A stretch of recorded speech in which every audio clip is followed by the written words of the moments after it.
जय माता रानी। अगर हम बात करें बिजनेस ग्रोथ की, तो बिजनेस ग्रोथ के लिए कौन कौन से ग्रह बहुत ज़्यादा इंपॉर्टेंट होते हैं, क्योंकि बिजनेस खोलना या बिजनेस करना, उसके बाद जो चीज़ें ध्यान रखी जाती है वो थोड़ी सी, अगर पूजा पाठ ग्रहों की बात करें तो इसमें दो तीन ऐसे प्लैनेट्स हैं जो बहुत ही ज़्यादा इंपॉर्टेंट हो जाते हैं। अगर इस पर पहली जो ग्रह आते हैं उनका अगर हम बात करते हैं, तो वो होते हैं बुध ग्रह, जो दिमाग से बुध ग्रह हमें देते क्या है, जो एनालिसिस पावर होती है, जो मैथमेटिकल पावर होती है, वो सारी चीज़ें। दूसरा, जब भी बिजनेस की बात आती है तो बिना बुध के हम लोग बिजनेस को इमेजिन भी नहीं कर सकते हैं, क्योंकि दिमाग लगाना और दिमाग से काम चलाना दोनों बुध के अंडर में आती है। उसके बाद अगर हम बात करते हैं इस पे, तो कहीं ना कहीं हमारे बृहस्पति ग्रह आते हैं। तो बृहस्पति ग्रह जो यहाँ पे आपको धन, सुख, समृद्धि देते हैं।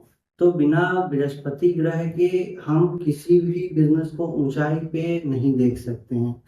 इमेजिन करना ही बेकार है, क्योंकि जब तक बृहस्पति ग्रह अच्छे नहीं होंगे तब तक बिजनेस आपकी आगे बढ़ेगी नहीं।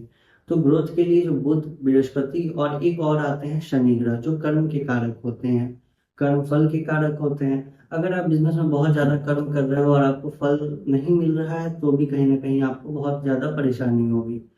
तो इन तीनों ग्रह को अगर हम ठीक कर लेते हैं अपने जीवन में, या कम से कम इतना भी अच्छा कर लेते हैं कि हमारी बिजनेस अच्छी चल जाए, तो ज्यादा परेशानी नहीं होती है। अन्यथा इसके अलावा परेशानी थोड़ी सी देखने को मिलती है तब जब ये प्लैनेट्स थोड़े से वीक पड़ जाते हैं, खराब पड़ जाते हैं।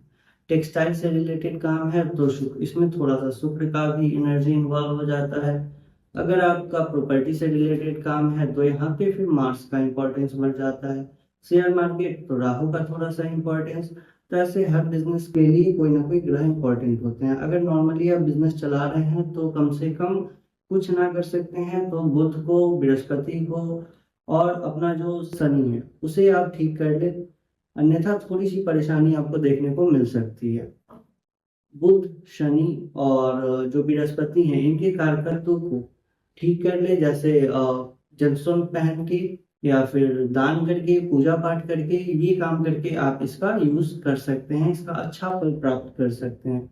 हाँ, यहाँ पे दो चीज है, जो जेम स्टोन्स हैं वो जल्दी नहीं पहनने चाहिए बिना किसी एनालिसिस के, बिना किसी को दिखाए। तो जेमस्टोन पे थोड़ा कम ध्यान दे। अगर इसमें पूजा पाठ जोड़ ले तो ज्यादा बेहतर है। जैसे बुधवार के लिए गणेश जी, बृहस्पति के लिए विष्णु जी, और शनि के लिए हनुमान जी या महादेव की भी अगर पूजा करते हैं तो बहुत ही ज्यादा बेहतर होने वाली है। अब पूजा इसमें क्या करनी पड़ती है, तो विष्णु जी के लिए विष्णु सहस्त्र नाम का पाठ कर सकते हैं। गणेश जी के लिए गणेश स्तोत्र का पाठ कर सकते हैं, और जो हमारे हनुमान जी हैं उनके लिए तो हनुमान चालीसा, और जो शिव जी हैं उनके लिए रुद्राष्टकम अगर आप करते हैं तो बहुत ही बेहतर होने वाला है।